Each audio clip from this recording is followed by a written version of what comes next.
Boo boo boo boo. Boo boo boo boo. Dun dun dun dun. Hey guys, how's it going? Hope you guys enjoyed John Cena's theme song. Guess who I am? I am HEWV2. It's my birthday today, July 21st. I turned 17. Suck my cock. Anyways, this is my Battleground review. Battleground 2014. That is, I'm not with TR72 Pro right now because here's what happened. I was watching Battleground with one of my good old pals, and yeah, so I got talk to TR during the pay-per-view, and I had to take him home, and yeah, so we didn't do the review together, but I'm doing it by myself. So yeah, this is how we're going to start off the review with. So let's just go on into the show. Now let me just tell you guys first off, my expectations for this pay-per-view were 0 to none. I had no expectations at all. So well, let's talk about this pay-per-view while I get into it. The first match, the Usos versus the Wyatts. I felt like this was a slow match until it got to the third fall. I felt like this match didn't need the 3 falls. The first fall and the second fall were really kind of boring. It was just Wyatts dominating. Then once the third fall kicked in, it became match of the night, and it was a great match. I loved it ever since then. I still think that their Money in the Bank match may have been a little bit better.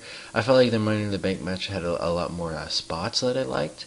I felt like the third fall, at least, it was better than the Money in the Bank match. I felt like the Money in the Bank match did have, again, a lot more spots.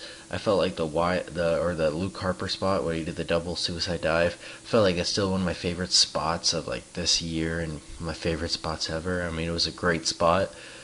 I wish they did it again, but it's whatever. But yeah, I don't think anything could top that of what they did in this match. But I still thought this match was really good. It's definitely a match of the night. I would probably give it about a 9 out of 10. And I think I gave the Money in the Bank match like a 9.5 out of 10 or something like that. I don't know. I give it a really high score because, I mean, they're both probably about a 9 out of 10. Now let's move on to the next match. It was supposed to be Seth Rollins versus Dean Ambrose, but Dean Ambrose attacked Seth Rollins while they were doing an interview backstage. Now, here are 2 things that could have happened. One, they obviously want to push this to SummerSlam, which seems like what they're trying to do. Or Seth Rollins actually did hurt his knee, and they know that he's going to be fine when SummerSlam rolls around. So they decided, you know what, we're just going to have this backstage brawl 3 times. Because at the end, when he was walking out to the car, Seth Rollins looked like he was limping a little bit, and it was probably easier on Seth Rollins to do this, so than actually have a legit match. And I felt like if they did have a match, it would be a double countout or like a double disqualification or something like that, and they'd probably automatically draw it out to SummerSlam. But I felt like it had to do something with Seth Rollins actually having a knee injury. But if that actually is why, they obviously know that he'll be fine when SummerSlam comes around, when they can actually have a legitimate match. Now let's move on to the next match. It was Paige versus AJ Lee. This match was okay. I mean, it was put in the wrong possible time for this kind of match to happen. I feel like after the opening, tag team match, I mean, that was a great match. So you coming off all this, the crowd wasn't into it. I felt like this match could have been they could have 2 times better of a match. I felt like the only really good spots of it was like a 5-minute match, or the last 5 minutes. Other than that, this match was not a lot to me. I felt like this match could have been 2 times better, and I bet they can have a 2 times better match. I mean, I just felt like they didn't give it their all out there, and I feel like at SummerSlam, I hope that they don't give them like in the Barry card. I hope they don't put them in like the worst spot in the card. I hope they actually give them like 10-15 minutes of an actual match. I bet they can put out a hell of a show. I just feel like this time it just wasn't working for them. I felt like they put it in the wrong spot, so I give it a 6.5 out of 10. Now, the next match was Jack Swagger versus Alexander Rusev. This match was okay. I actually had to take a shit halfway through, so I didn't watch all of it. But from what I saw, this match was okay. Jack Swagger took a hell of a bump at the end. That was awesome. And also, I like the whole lead up to it. But other than that, this match was okay. The Big E's matches with Rusev were 2 times better, and they were like 2 times shorter. So I give this match about a 4 out of 10. Now, let's move on to the next match. I believe, if I'm not mistaken, it was Bray Wyatt versus Chris Jericho? Huh. I honestly can't remember. That is an awful idea. But you know what? Whatever it was, I'm probably wrong. It does not matter. Whatever it was, it's what it was. But we're gonna move on to Bray Wyatt versus Chris Jericho. This match was a little bit sloppy. I was really looking forward to this match, but this match, very underlined. I felt like they didn't give them enough time, and I felt like Chris Jericho, he just had ring rust, and I felt like that's just gonna happen. If you watch CM Punk versus The Rock at Royal Rumble, even though I thought that was a really good match, you could tell that The Rock had some ring rust. And even at WrestleMania 28, he had some ring rust, or at Survivor Series 2011. Obviously, he worked in the ring a lot before he got into those matches, but you could tell he still had some ring rust. I felt like Chris Jericho didn't even prepare himself at all. He was probably just like, yeah, I'm good. And you know what? He just decided to do that. He's good. And I felt like that was the downfall of him. I felt like he could have done a lot better, because I bet these two, they don't have any chemistry together. They don't click. They need a stipulation in there for them two to click. And I think that's more Bray Wyatt's fault. With Bray Wyatt, he can have some great matches. He really can. If you look against him versus Daniel Bryan, those two can have some great matches. Him and CM Punk can have great matches, even though they never really faced one-on-one, I don't believe. But you can tell that they could have some great matches. But when you put them against guys like Cena and Jericho, they just don't have good matches. I felt like this match was okay. I feel like they need to work more on a house show. Same thing with Paige and AJ Lee. They both need to work more on house shows and just more work behind the scenes together to more get that click, because I felt like these two could have a click and could have this connection and could have a great match, but I just feel like they don't have any chemistry together whatsoever. And you could tell that Chris Jericho had some ring rust, and the ending was just out of nowhere, and it just wasn't good, and I did not like it. But yeah, overall, I give this match a 6 out of 10. It could have been a lot better. It could have been a lot worse. I feel like I'm missing a match here, but I guess I'm not. I have no clue.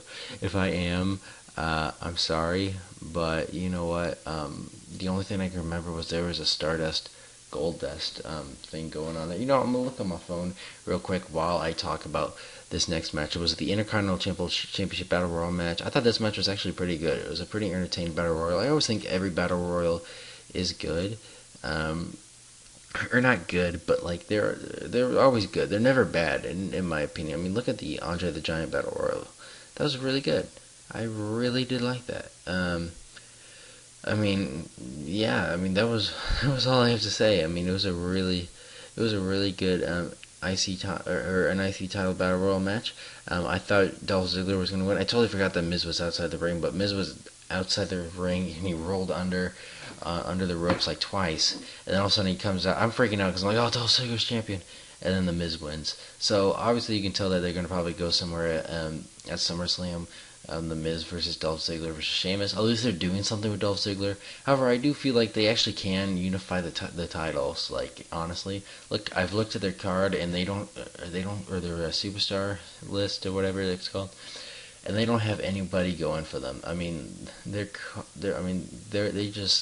hardly anybody there. They could just unify the titles and separate the world championships. I feel like if they do that, they'll be great. But I just don't feel like they need two, mid-card titles. I feel like you need two upper-card titles, but I don't feel like you don't need two mid-card titles. I feel like you can unify the two by now. And I hope Dolph Ziggler doesn't win it in the future. And at least they're doing something with Dolph Ziggler now. At least you can tell, because you can tell now that they know that everybody wants Dolph Ziggler to win. And now that the Miz did this, then it's actually, I feel like it's going to be a good feud. I feel like they have a good feud. I like the Miz when he's a heel. I don't like him when he was a face. I loved him when he was a champion. But you know what? I liked him here, and I feel like he's going to have, I don't feel like he's going to have a long run, but I feel like he's going to have a run. At least he has a character. That's all I can say. And actually, there was no match in between. I was right. It was just a Dean Ambrose, Seth Rollins thing where they fought in the ring when Seth Rollins came out. And then they also fought backstage or in the parking lot in the brawl. So now let's move on to the main event. The match I was not looking forward to at all, and I was right because I actually was wrong. I actually really enjoyed this match. Towards the end, it really got a little bit sloppy. It just kind of became a finisher after finisher after finisher, and it was really stupid. The ending was really dumb. Cena winning, obviously, it's just kind of like, God damn, it's whatever. But it's whatever at this point. It's like, he won. Fuck it, whatever. It's whatever at this point, so it doesn't matter to me. But there was lots of good spots. There was or not lots, but there were some good spots in here. There was a spot where I believe Kane was trying to do a suplex off the top rope to Randy Orton, and then Roman Reigns came in, and John Cena. They both did a power bomb on each leg to Kane, and then he also did a suplex at the same time, Randy Orton. And you could tell Randy Orton got the worst of that. That was just ouch. Yeah, so Randy Orton got the worst of that. Let's talk about some other things. There were some other good spots. There's a spot where Roman Reigns speared Randy Orton. He just went off at one point. I mean, it really just became spear, attitude adjustment, or carrying fires.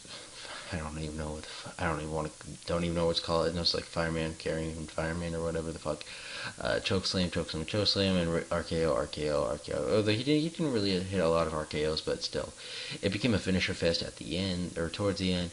But yeah, I actually enjoyed this match a lot more than I thought it was. I give this match a 7 out of 10. Same thing I did with my Intercontinental title match. I gave that a 7 out of 10, and I gave the Bray Wyatt one and Chris Jericho one a 6 out of 10. I don't know if I said that, but I'm saying it now just to make sure I said it. But I give this a 7 out of 10. Or 7.5. I'm going to give it a 7.5 out of 10. I enjoyed this match, and I enjoyed this pay-per-view a lot more than I did the past two. Payback was a real disappointment to me besides Cena versus Bray Wyatt. I thought even the Shield versus, what's it called? Shield versus Evolution, that match was disappointing compared to the first match. But ever since Extreme Rules, I felt like WWE has been gone downhill, and I felt like this pay-per-view kind of revised it, and I hope SummerSlam is very good, because I only like I only like two matches from Money in the Bank, and I only liked one match from Payback, really. And I feel like with this pay-per-view, I liked about three. I almost like Chris Jericho versus Bray Wyatt, but I just feel like they need more chemistry. They need to find that chemistry, and Chris Jericho needs to get out of that ring rust. He needs to work a little bit more. But yeah, I gave this pay-per-view overall about a 7.5 out of 10, maybe like a 7.2 out of 10. I thought this pay-per-view was a pretty decent pay-per-view. It wasn't the best. Same time, it wasn't the worst.